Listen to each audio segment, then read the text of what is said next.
Suku asli merupakan sekumpulan orang laut yang saat ini menetap di Kecamatan Temiang Pesisir, Kabupaten Lingga. Suku asli dikenal sebagai bangsa Proto-Melayu dan mengklaim diri mereka sebagai suku Melayu tertua di daerah Lingga. Pada masa Kesultanan Melayu dan juga Kerajaan Sriwijaya, mereka berperan besar dalam pertahanan laut di daerah perairan Selat Malaka dan Laut Cina Selatan. Hal tersebut dikarenakan oleh kemampuan dan keahlian mereka dalam bertahan hidup di laut, mengarungi lautan, dan bertarung.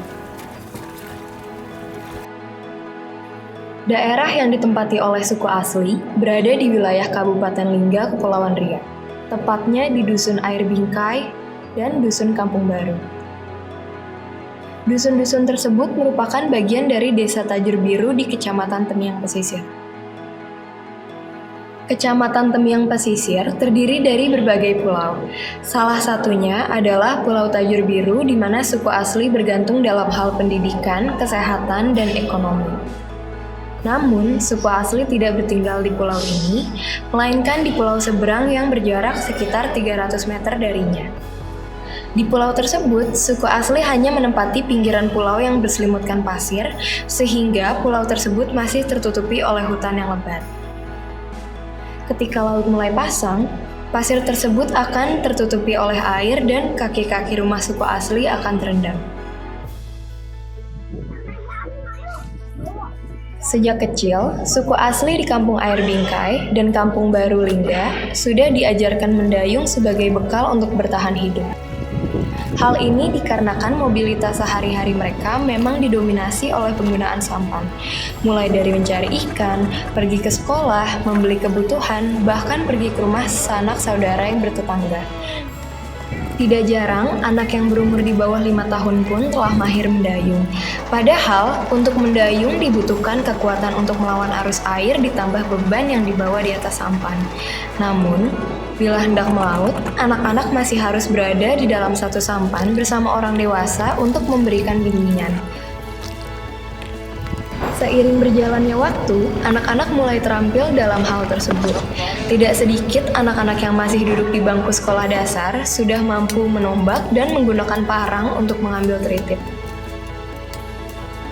Saat sudah berusia 15 tahun, suku asli sudah dianggap dewasa dan diperbolehkan melaut tanpa orang tuanya lagi.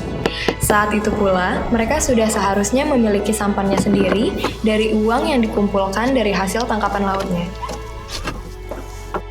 Ketika sudah dewasa, mencari hasil laut merupakan mata pencaharian utama suku asli, bisa dengan menombak ataupun memancing. Untuk membuat peralatannya, mereka mencari bahan baku di hutan yang tersebar di berbagai pulau. Ketika ada yang meninggal, suku asli akan menuju ke pulau di belakang kampung untuk mengantarkan jenazah ke liang lahatnya. Jenazah dibawa menggunakan sampan ke pulau, kemudian diangkat oleh keluarga yang ikut serta dalam penguburan.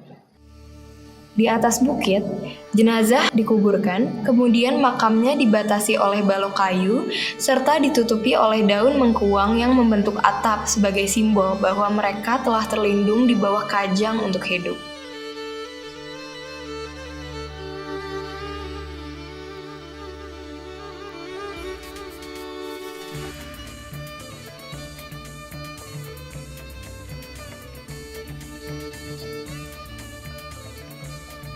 Di pesisir Pulau Sumatera, tepatnya di Kabupaten Indragiri Hilir, Provinsi Riau, bertinggallah orang laut suku Duano.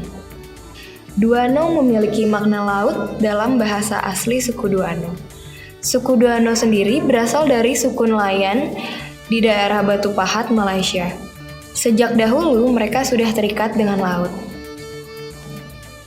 Secara makro, area tempat bertinggal suku Duano sebelum rekonstruksi berada di delta Indragiri Hilir, yaitu Tanjung Dato.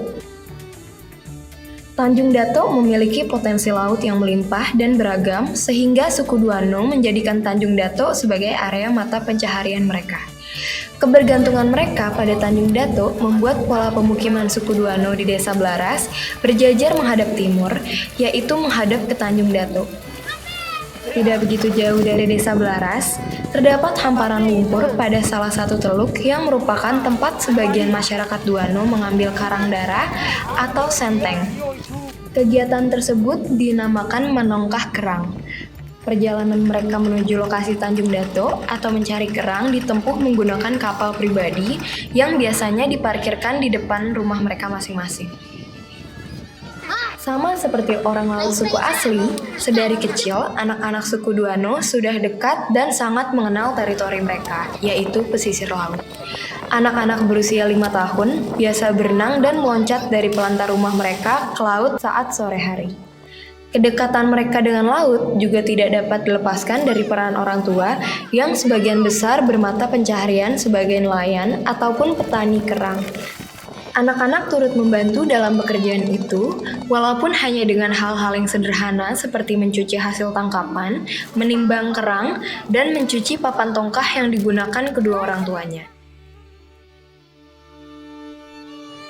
Dahulu, kehidupan suku Duano dijalani di atas sampan bahkan sampai mereka menghembuskan nafas terakhir. Pada masa itu, sudah menjadi sebuah kewajiban bagi suku Duano untuk membumikan jenazah. Ketika meninggal, jenazah akan dibawa dengan sampan keluarga ke daratan terdekat untuk dimakamkan.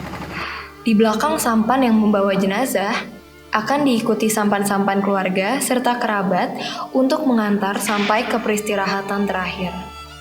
Untuk mengangkutnya digunakanlah boci, yaitu sejenis sampan yang dikhususkan untuk membawa jenazah dengan tujuan agar sampan yang biasa digunakan sehari-hari dapat terhindar dari bala. Secara bentuk, sampan ini dapat dibedakan karena berbentuk persegi panjang. Saat menyusuri sungai, boci akan diikuti oleh sampan yang membawa anggota keluarga yang sedang berduka. Walaupun orang laut suku asli dan orang laut suku Duano bertinggal di dua tempat yang berbeda, namun mereka tetap menjadikan laut sebagai poros kehidupan mereka.